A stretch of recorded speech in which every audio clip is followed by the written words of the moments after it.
Growing up, I saw some situations of some men beating their wives, and there was a particular family that they would always tear their clothes naked, and we got used to them doing that every week.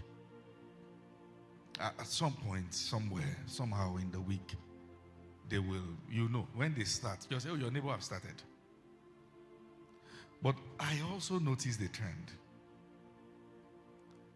All the homes that they were treating each other badly, somebody died young.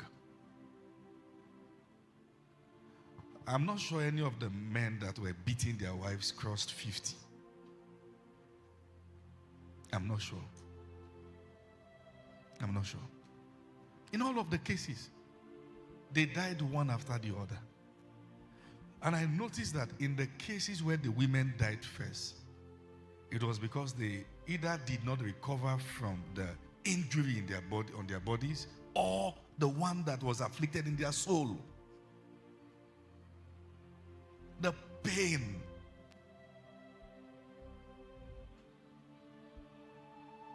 Some girl somewhere has seen the mother being maltreated and has vowed, I will not marry.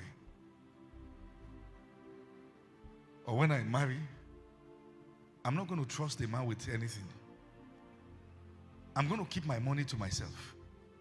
I'm not going to do this.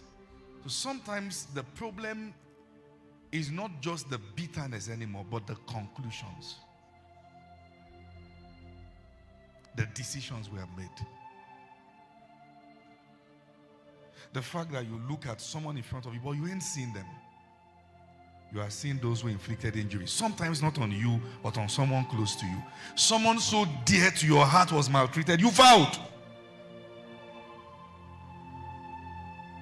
I will not take this from anybody.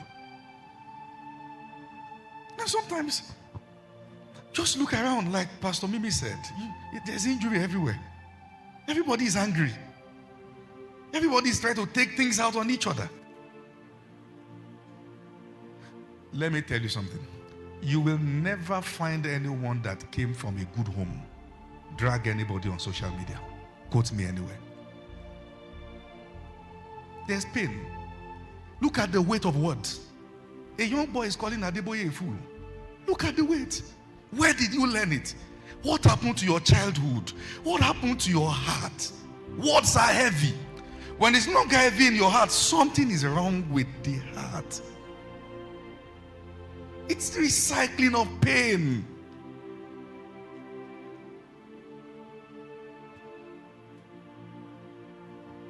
It's recycling. And it's everywhere. I don't have the energy to read comment section though. Because sometimes you see where somebody is bringing things from and you are amazed. How?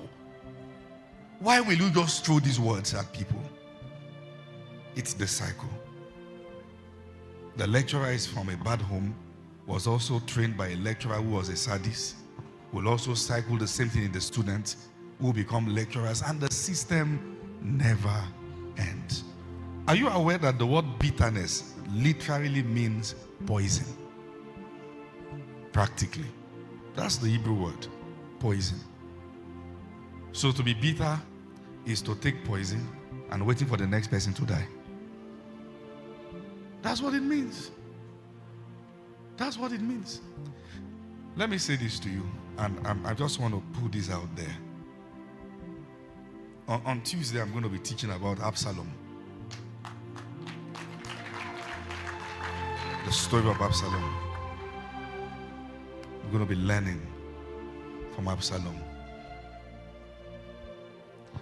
No move in the body of Christ is perfect in itself. No move. Whether the holiness movement, the grace movement, or the new creation movement, the apostolic movement, the word of faith movement, no move is perfect in itself. Every move is built on pre-existing move.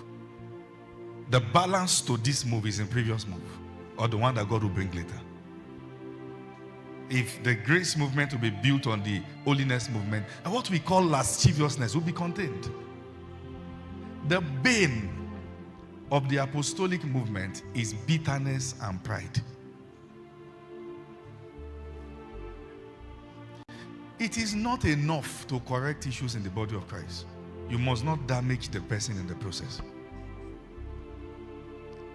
And this is where I stand. Should there be corrections in the body of Christ? Plenty.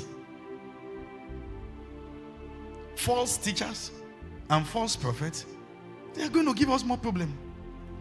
But the fact that we are yet to have voices that understand balancing accuracy with maturity, in the midst of correction, the devil gives us more problem.